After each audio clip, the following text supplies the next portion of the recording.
Fala aí galera, beleza? Aqui quem fala é o Kaique do canal Mundo Virtual OFC.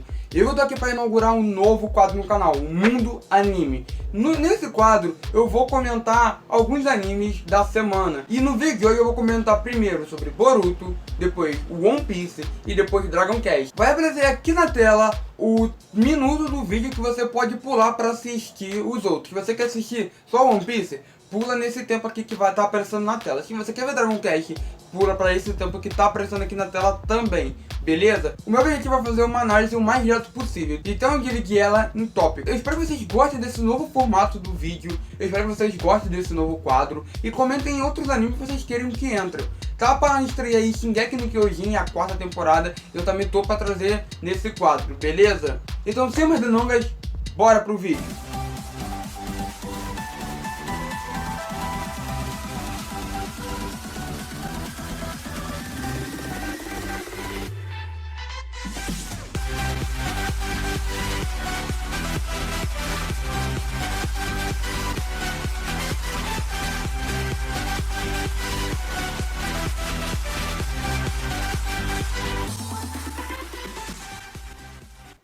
Então vamos começar com o episódio 170 do anime de Boruto. A evolução de Boruto. Shikadai diz ao Boruto que se ele estava treinando só para derrotar o Dippa, só para meio que se vingar dele, ele pararia ele como o próprio amigo, já que ele não tinha condições de derrotar o Dippa, porque ele é um cara muito forte, estava muito acima deles. Só que o que mais me surpreende é a resposta do Boruto, mostrando que esses acontecimentos do Dippa amadureceu o Boruto, que o Dippa serviu como um catalisador para o Boruto, onde fez ele perceber que ele ainda é fraco, que ele não tem poder suficiente e que ele ainda lhe falta experiência. Então ele estava pensando em treinar para futuras ameaças que podem ser mais perigosas que o Dippa. Só vocês lerem o mangá que vocês vão ver que ameaças são essas. O treinamento com o Ino Kikacho. Depois de Shikadai ouvir aquela resposta do Boruto, ele chama o Inojin e Kyocho para ajudar o Boruto no seu treinamento, onde o Shikadai ele dá uma de sensei, de Jounin, tentando ajudar e treinar o Boruto. Ele diz para por enquanto o Boruto esquecer a ideia do Futon Rasengan, só para ele se concentrar em um ponto do inimigo para ele concentrar seu Rasengan e o destruir. Só que como eles fazeriam isso, eles ainda não sabiam. Ou possível um novo Rasengan do Boruto.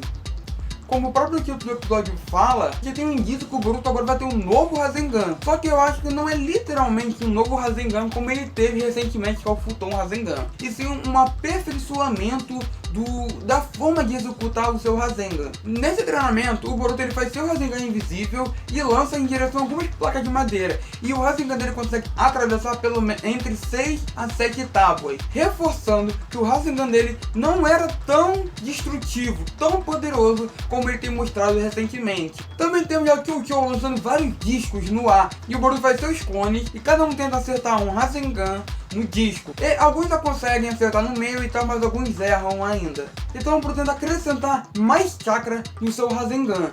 Só que ele acaba se esgotando e ficando cansado, já que antes disso ele tinha feito vários Rasengan seguidos. Então mais tarde, naquele mesmo dia lá do treinamento, o Shikadai e o Boruto ficam conversando e nós temos eles trocando ideia, falando que tipo, por exemplo, o diamante e o carvão têm os mesmos elementos, porém dependendo da temperatura e da pressão, eles viravam elementos totalmente diferentes. O diamante é o diamante e o carvão é o carvão. Então o Boruto ele começa a entender que assim, colocar mais pressão. E o Kakashi, que parecia que ele tinha sumido, ele estava na floresta e tinha percebido que o Boruto tinha percebido alguma coisa que a gente não sabe ainda. Então com isso o Kakashi, pra vocês terem noção, ele vai até o Ibiki e pede pra deixar o Boruto lutar contra o Sojoji, que é o vilão lá do arco Mujina, pro Boruto poder mostrar as novas técnicas que ele aprendeu.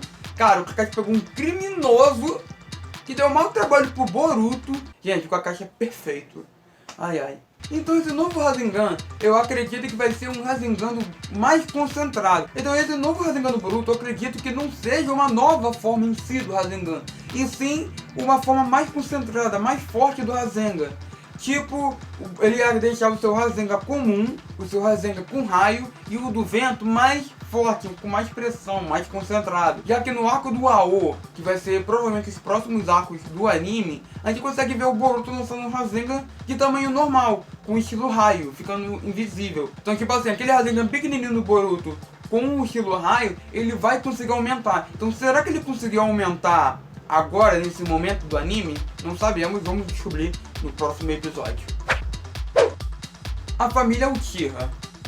Nesse episódio nós também tivemos um destaque no treinamento da Sarada, que agora, ao invés de pedras, ela tá desviando de kunais. E a gente consegue ver que ela progrediu, já que ela agora tá conseguindo desviar bastante. Só que o problema dela era a resistência, já que ela não conseguia ficar tanto tempo assim com seu Sharingan ativado. E com isso ela desvia, né, de todas as kunais, só que no momento que ela ativa o Sharingan, ela é acertada e tem seu braço cortado, né. Mas a gente consegue ver que, tipo assim, antigamente ela apanhava e não conseguia desviar de várias pedras. Agora ela tá conseguindo desviar de várias kunais de uma vez, entendeu? E temos uma ligação com o arco de Naruto Gaiden, que teve lá no início do anime, que a Sarada pergunta sobre o Mangekyo ou Sharingan do Sasuke.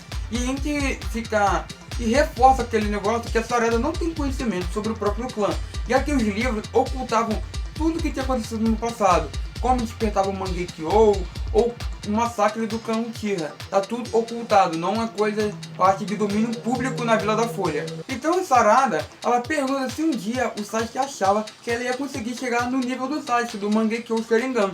E ela pergunta então como fazia para chegar nesse nível. Então o Sasuke vai e mete aquela que sobre o Mangekyo Sharingan fica pra outra hora. Só que como a Sarada tá demonstrando muito interesse em saber sobre isso, eu acho que ela vai acabar descobrindo sozinha. E se ela caso descubra sobre o massacre do clã Uchiha, eu acho que isso pode ocasionar um despertar de algum tumor dela no futuro. Não agora, o segundo tumor, que provavelmente até o final desse treinamento ela deve despertar. Mas eu acho que algum tumor futuro ela pode despertar descobrindo isso. Então temos Sakura lá no treinamento e ela mostrando seus sentimentos como mãe, mostrando total preocupação com a sua filha, a Sarada. E tipo, ela viu o estado que o Boruto e a Sarada tinham ficado. Ela pergunta se ela não tá levando esse treinamento muito pesado, que ela tem medo de acontecer alguma coisa com a sua filha. E ela fica mais preocupada ainda quando a Sarada diz que quer despertar o Mangekyo Sharingan, porque ela sabe tudo que o Sasuke passou para despertar o Mangekyo dele. E tipo assim, ela não quer que a sua filha, tipo assim, perder alguém próximo. Mas claro que a Sakura não quer que a sua filha passe por isso. Então esse preocupamento, essa freada da Sakura tentando meio que parar a Sarada, cara, é totalmente compreensível. Ela é a mãe dela, ela quer o melhor dela. Ela, por mais que a filha dela seja uma ninja, parece que, tipo assim, como ela própria diz, parece que ela ainda não aceitou totalmente que a filha dela vai se meter em risco sempre, vai estar sempre correndo perigo de vida, já que ela é uma ninja. E nós temos a Hinata escutando toda essa discussão da família Uchiha, e ela se preocupando com a Sakura. As noites no bar. A Hinata, nesse episódio, ela fez um papel excelente de amiga. Cara, ela viu que a sua amiga, a Sakura, estava com problemas, simplesmente chamou a Ino, e elas duas foram na casa da Sakura para chamar ela para sair, fazer as noites das meninas. A Hinata, ela dava confortar a Sakura, dizendo que ela estava totalmente certa em se preocupar com a Sarada, já que ela carregou a Sarada na barriga, ela é a mãe dela. Só que como a Ino também dizia, ela tinha que aceitar que a sua filha iria sempre correr perigo, já que ela é uma ninja, igual a eles no passado, quando eram mais jovens, que viviam correndo risco de vida. E cara, a Sakura e a Ino estavam lá alteradas, né, bêbadas e tal, enquanto a Hinata estava lá normal. E agora vamos analisar o episódio 946 de One Piece, o Ryo de Luffy. Temos Big Mom, né, destruindo a arena lá e tal. A arena que se o Luffy e o Yagoro saíssem, teríamos aquelas coleiras no pescoço dele matando eles. Só que como a Big Mom destrói a arena, eles têm que, né, eles desviaram, saindo da arena. Só que em um ato de desespero, o Luffy consegue enviar o seu Ryo e tirar a coleira tanto dele quanto do Yagoro. E jogando pra cima e fazendo elas explodir. Fazendo a mesma coisa que o Rei Lee fez há muito tempo lá no arco de Sabog, quando a Carmen estava lá presa, sendo vendida como escrava. O Rei Lee, ele fez a mesma coisa. fazendo a coleira ela se destruir de dentro para fora. E nós temos o Luffy, depois disso, tentando usar o seu Ryo de novo para parar a Big Mom. Só que não dá muito certo, né? E o Hyagoro, ele diz que o Ryo do Luffy é mais forte do que o dele. Então ele não teria muito o que ensinar, entendeu?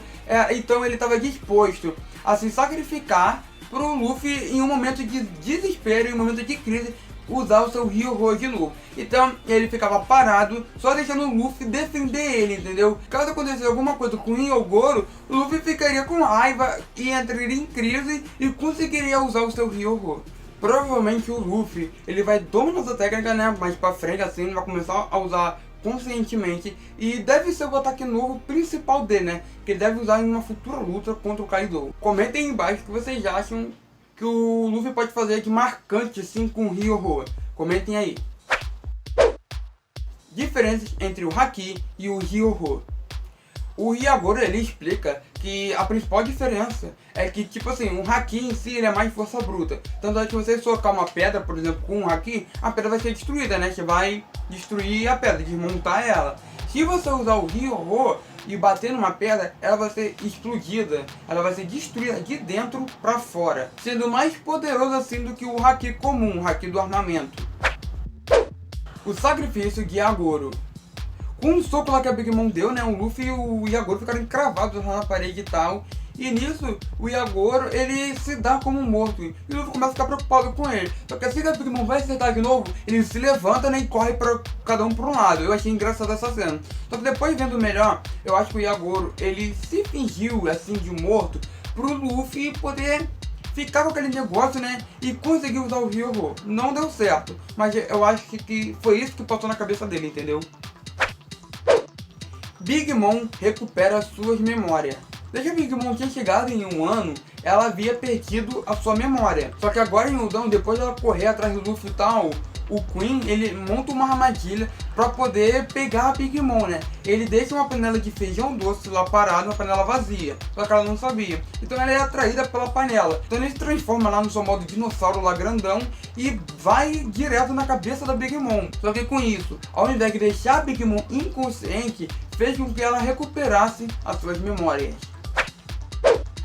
Os personagens misteriosos. Temos aquela cela lá que já tem ganhado um foco há um tempo, e nesse episódio a gente conseguiu ver o prisioneiro que tá lá dentro com mais uns detalhes no rosto. O rosto dele estava escuro, mas a gente conseguiu ainda ver alguns detalhes dele. Quem leu o mangá já sabe quem é, né? E temos mais dois personagens que estavam com a sua coloração diferente. Então agora vamos falar sobre o episódio 3 de Dragon Quest. As criaturas possuídas. Logo no início do episódio nós já temos as criaturas lá da ilha tudo agindo diferente, como se eles tivessem possuído. Até o vovô, né, do Dai estava se segurando ao máximo para não perder o controle. E tudo isso era por causa do retorno do Rei dos Demônios, que estava tentando unir todas essas criaturas. Por algum motivo, o Gomechan não foi possuído, ele não foi afetado. O motivo não foi explicado. Talvez seja explicado, talvez não. Mas eu acho que deve ser porque o Gochan, ele é uma criatura rara, né? Então talvez não seja da mesma espécie dessas criaturas. O começo do treinamento de Dai. Nós vimos o Avan chegando na ilha com o Pop e nós podemos ver um pouco da força do Avan. É que ele fez um símbolo grandão lá na ilha, fez tipo uma barreira que deixou todas as criaturas lá de volta ao normal, consciente. Avan diz que Popop estava treinando para se tornar um mago. E o pessoal lá do Reino de Pânica tinha pedido para ele ir até a ilha para poder chamar o Dai. Então ele oferece o treinamento pro Dai, para poder derrotar o Rei Demônio. E ele aceita por causa para deixar o pessoal da ilha em paz, né, já que eles estavam sendo conturbados. O treinamento de Dai. Então o Avan, ele diz que ele dá vários cursos de heróis. Ele dá o normal lá e o difícil. O Pop, ele fazia o normal. Que o curso normal era um prazo maior, mas era menos rigoroso. E o Pop fazia esse treinamento. E ele já estava bastante tempo treinando. Mas o Dai, ele escolhe o curso difícil, que é para se tornar herói em uma semana. Então a gente consegue ver que é o Dai treinando o dia inteiro, sem parar em um lado do treinamento, correndo com pedras amarradas no corpo. A Van então pega uma pedra e pede pro Dai cortar. O Dai usa aquela espada que ele conseguiu lá lutando contra os servos do Rei Demônio, só que ele acaba quebrando a espada. A espada que o Avan falou que era lendária, mas não era. Ele acaba quebrando a espada. ele vai depois pegar a sua faca que ele tinha conseguido da princesa e não consegue ainda cortar a pedra. Então o Dai, ele passa o dia inteiro treinando. E no final do dia, ele estava exausto. E aí então a Van mandou ele cortar a pedra mais uma vez. E ele conseguiu, em apenas um dia, cortar a pedra que no início do dia ele não conseguia. E a Van dá a explicação que o Dai, lá no início, quando ele tentou cortar a pedra, ele fazia movimentos desnecessários. E já que agora ele estava exausto, ele usou menos movimentos. Então ele conseguia cortar a pedra só com aquela sua faca. O Avest Crash. Essa técnica de Avan, ele usa com sua espada, ele consegue cortar terra, mar e o vento. E por Dai ter conseguido evoluir bastante em apenas 2 dias, conseguindo fazer o Avan se defender dele com as 2 mãos, ele decide começar a explicar essas técnicas aos poucos pro Dai, fazendo ele primeiro aprender a cortar a terra. Então ele joga várias pedras em cima dele e ele vai cortando várias delas. Então o episódio termina com o 3º dia de treinamento dele, onde a Van, ele com sua magia provavelmente se transforma em um dragão com a pele mais dura que o aço e pede para o Dai o enfrentá-lo. Então acho que essa deve ser a etapa final do treinamento de cortar a terra do Dai. Gente, esse foi o vídeo, o primeiro vídeo aqui do quadro Mundo Anime. Comentem nos comentários outro anime que vocês querem que eu traga aqui nesse quadro, beleza? Galera, se você é novo no canal, se é a primeira vez, se inscreva no canal que isso nos ajuda bastante. Gostar do vídeo, deixa seu like e compartilhe esse vídeo para os seus amigos, beleza? Então muito obrigado por ter ficado até aqui, até a próxima e fui, falou, tchau!